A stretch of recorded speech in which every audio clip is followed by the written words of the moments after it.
it's Testimony Tuesday, but today is not really going to be a testimony, but I'm going to put this video on Testimony Tuesday. Because guess what we're going to be talking about? Love. L-O-V-E. Love. Do y'all know the meaning of love? It's very difficult to define the word love. Some people say it's an action. Some people say it's a feeling.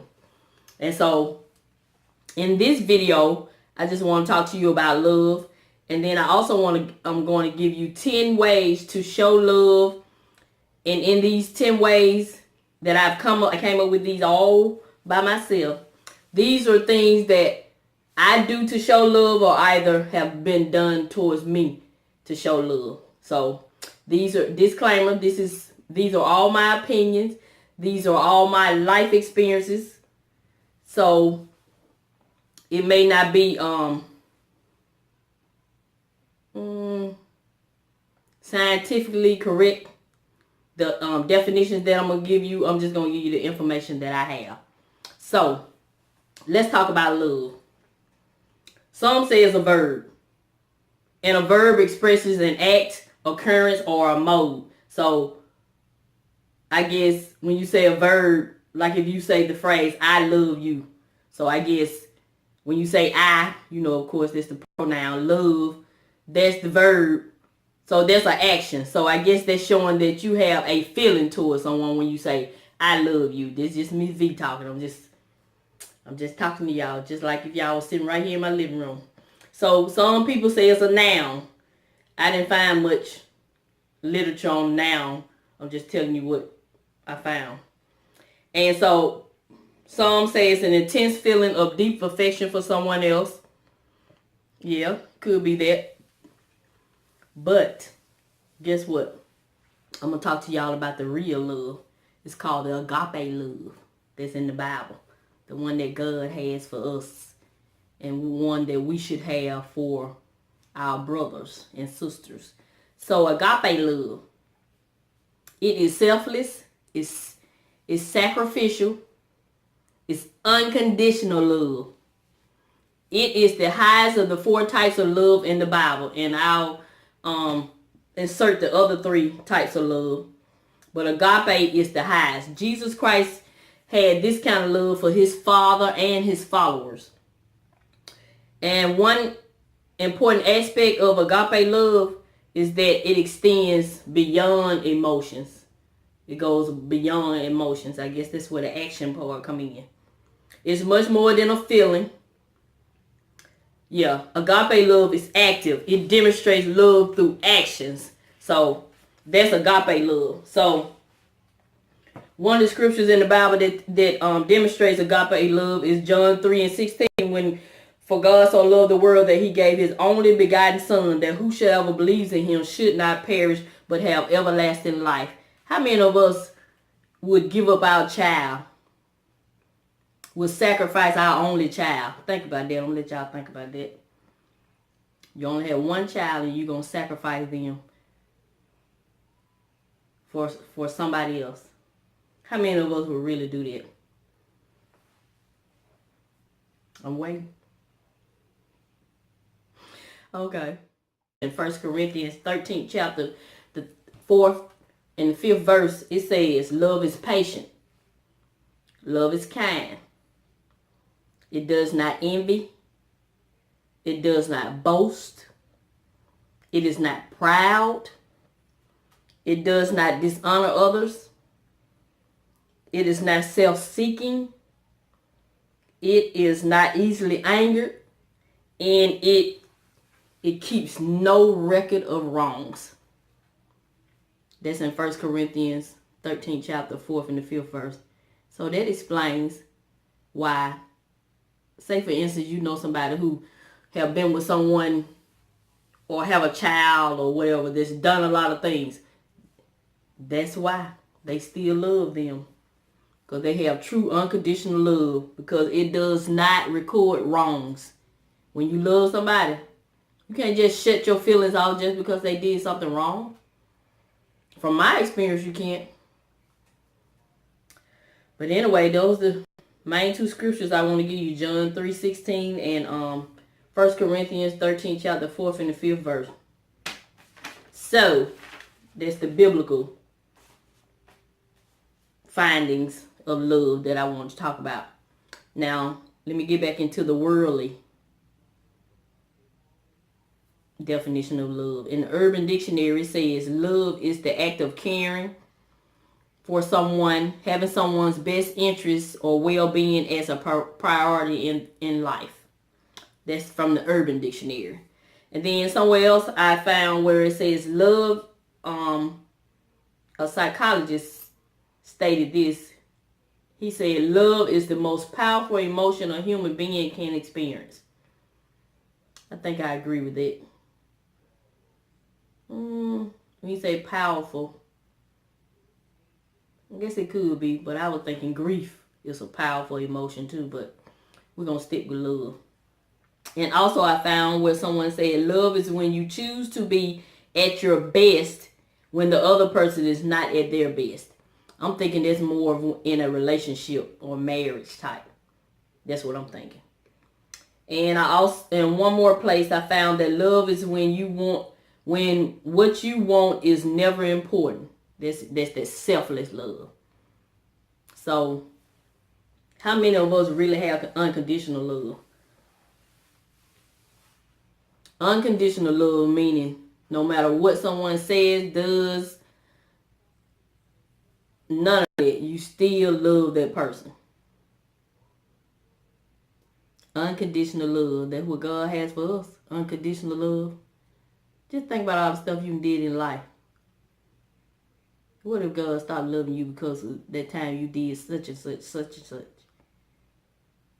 But anyway, that's my little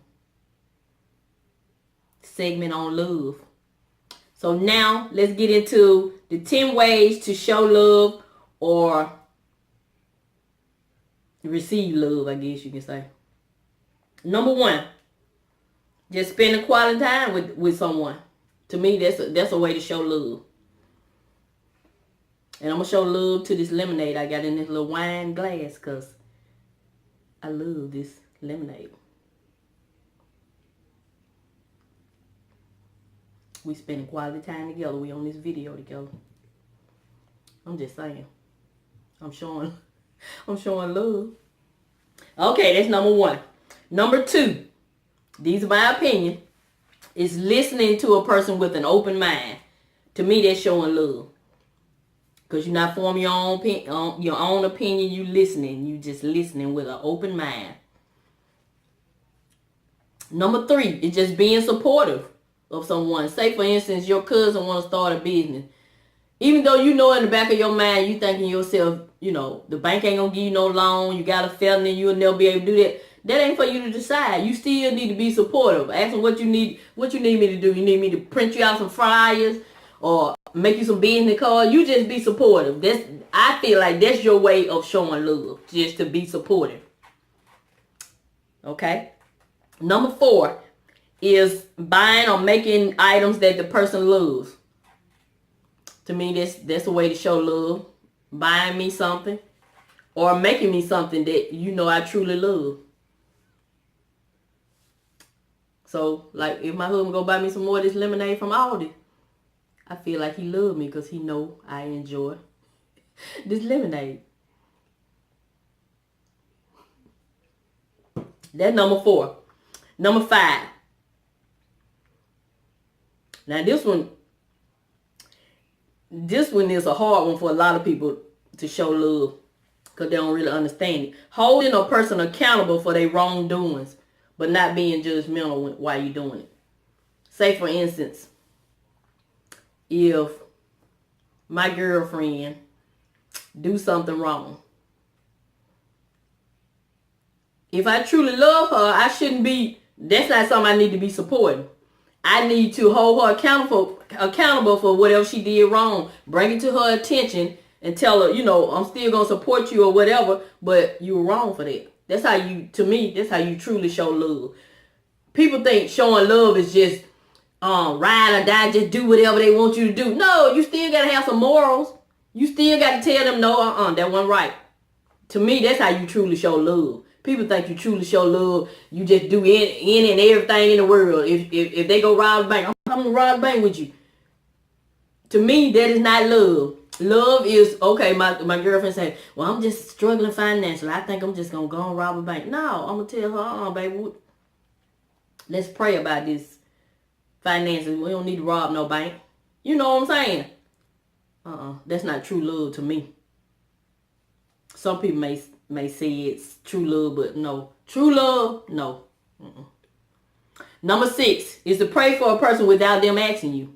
Or without you knowing what's going on with them. Just pray for them. You don't have to, when you go to God, you don't have to know that such and such husband beat her or whatever. That ain't your business. All you need to have a just a broad prayer for that person, because God knows what's going on with the person. And just make sure you end your prayer with in Jesus' name.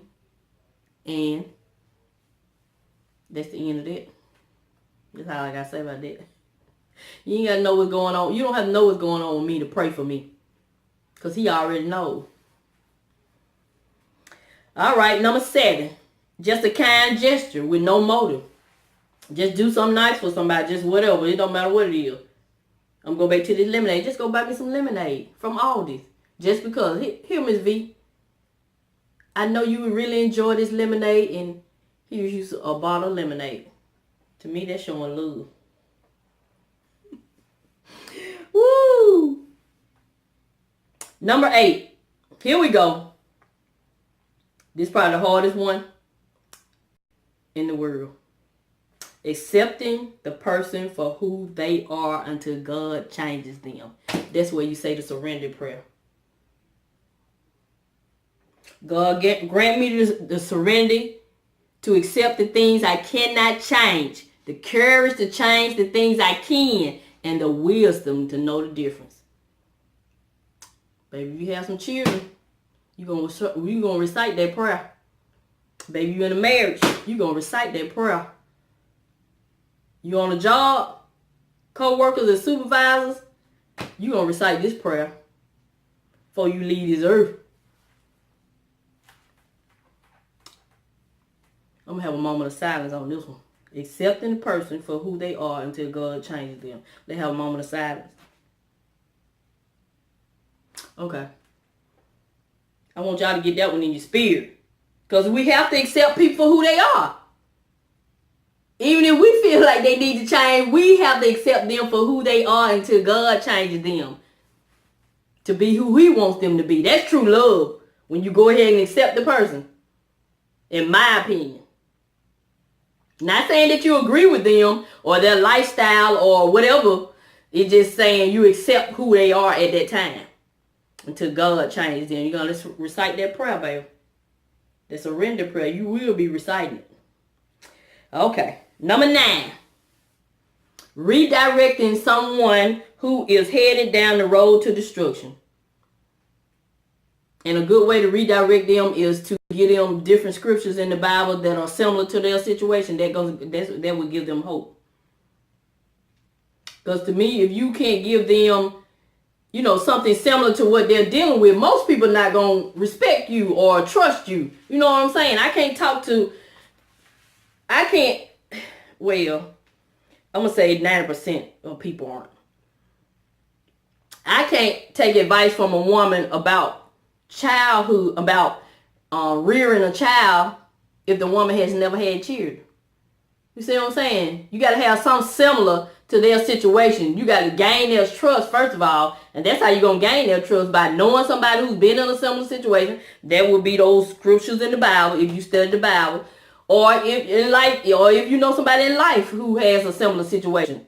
Once you gain their trust, then they'll trust you enough that where they'll allow you to help redirect them. That's just my experience in life. That's number 9. And number 10 is just sharing any kind of monetary gifts. Say for monetary gift. Sharing money even when you are financially unstable. That's what remember? I told you love is sacrificial. You struggling financially, but you helping somebody else out. That's a way to show love. Because, see, that's truly from your heart. Because you didn't have it to give. But I used to think just giving people things and just buying them things was the only way to show love until I got older, you know.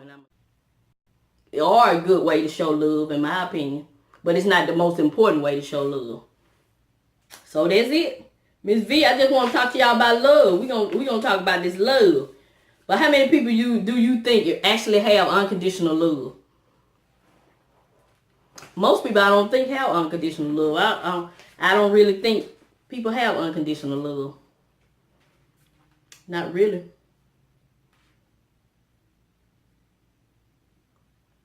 I'm gonna tell you the out of all the people in the world, from my experience, I'm gonna tell you who truly had that unconditional love. Even though I wasn't real close with mine, but those grandmothers, a grandmother or a grandpapa, them grandparents, they are the closest, they are the people that I have seen that really have that unconditional love. True unconditional love. Especially for them grandchildren. Yep. But anyway, that's Miss V. That's my thoughts on love. So tell me in the comment section, do you think people really have unconditional love? Like unconditional love where if this person step outside your little box of what you think they ought to do or how they ought to be, you don't cut them off. Most people got certain people in a box. As long as they do this, and this, I'ma love them. But the minute they step outside that box, you don't hear from them no more. Or they change on you. So, that's just my opinions. These are my opinions and my experiences in life. So, this is Miss V. I'm going to leave y'all with some love. Bye. Continue to help you save on some of the things you need to get some of the things you want.